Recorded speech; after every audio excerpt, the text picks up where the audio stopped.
Hey everyone, and welcome back to another exciting Class 10 Mathematics Explainer. Today we are diving deep into one of the most interesting, scoring, and honestly highly practical topics in geometry, the combination of solids. If you've been looking for a way to completely master this chapter and walk into your board exams with total confidence, you are in exactly the right place. But before we look at any formulas, let's step outside the classroom for a second. Have you ever noticed that water tanks on rooftops, ice cream cones with a perfect scoop on top, medicine capsules, and even those fancy decorative lamps are actually combinations of different 3D shapes? Today, we are going to master the math behind these combined solids in the easiest, most visual way possible. So, here's our game plan for today. We're going to start with a quick refresher on basic 3D solids, then jump into calculating volume, and from there, tackle the tricky hidden surface rule. Finally, we'll wrap up with some crucial exam tricks to help you dodge common mistakes, plus a massive formula review. Let's get right into it. All right, kicking things off with the basics. We need to set the stage here.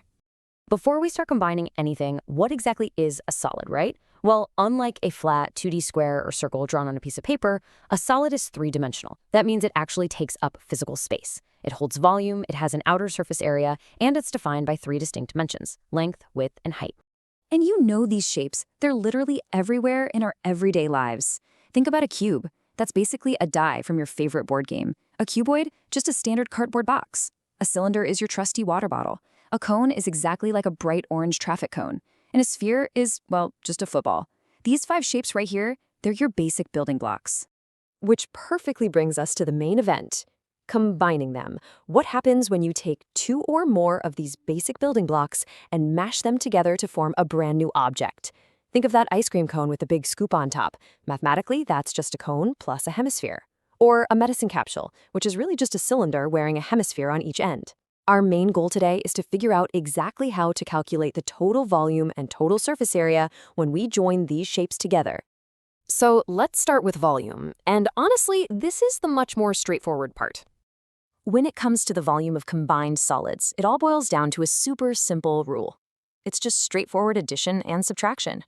If you look at the left side, you'll see that if shapes are joined together to build something bigger, you simply add their individual volumes. Easy, right?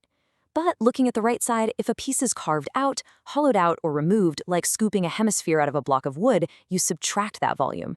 Seriously, remember this adding and subtracting approach. It's an absolute lifesaver for your exams. Let's put this into practice with a quick visual example.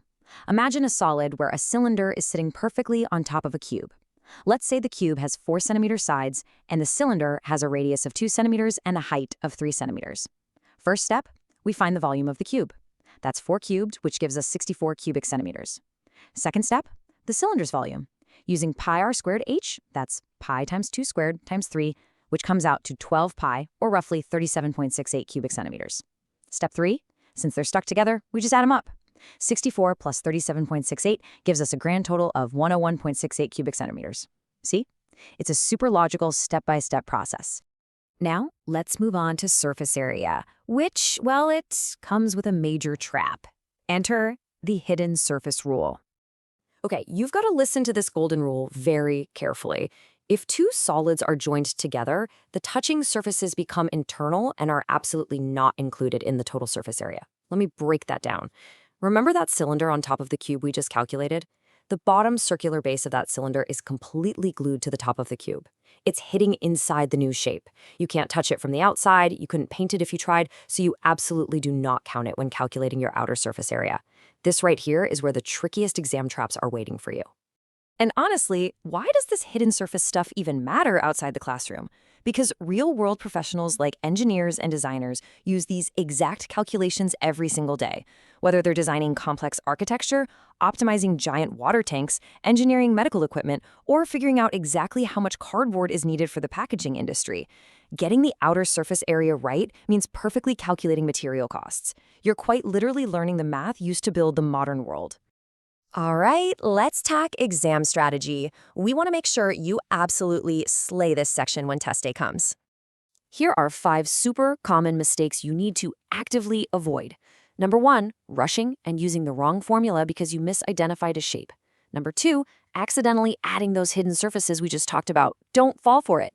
Number 3, oh, this is a classic. The question gives you the diameter, but you plug it straight into the radius spot. Always divide that diameter by 2. Number 4, forgetting your unit types at the very end of your answer. Remember, surface area is always in square units, and volume is always in cubic units. And number 5, leaving out the 1/3 fraction in the cone volume formula. It's 1/3 pi r squared h, guys, not just pi r squared h. Keep an eye out for these. Now that you know the traps, here are 4 quick exam tricks to massively boost your confidence. First up, always draw the figure. Geometry is heavily visual, and sketching the combined solid on your paper makes solving it 10 times easier. Second, write down your formulas clearly and separately before you plug in any numbers. This secures your method marks right away. Third, on that drawing you just made, physically mark or shade those hidden surfaces so you don't forget to exclude them. And fourth, read the very last sentence of the question twice. Does it want total surface area, curved surface area, or volume? So many students calculate volume when the paper actually wanted surface area. Double check it. Okay, home stretch, time for the ultimate formula review cheat sheet. This is everything you need to commit to memory, perfectly laid out side by side. We've got the cube with a volume of a cubed and surface area of 6a squared. The cuboid is length times breadth times height for volume and twice the sum of LB, BH, and HL for surface area. The cylinder, pi r squared h for volume, and 2 pi r times the sum of h and r for surface area. Then the cone, remember that 1/3, gives us 1/3 pi r squared h for volume and pi r times L plus r for surface area.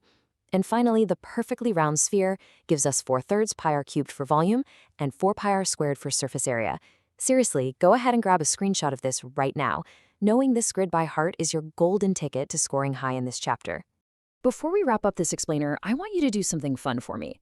Look around your room right now. How many combined solids can you spot? Maybe a desk lamp? A uniquely shaped bottle on your table?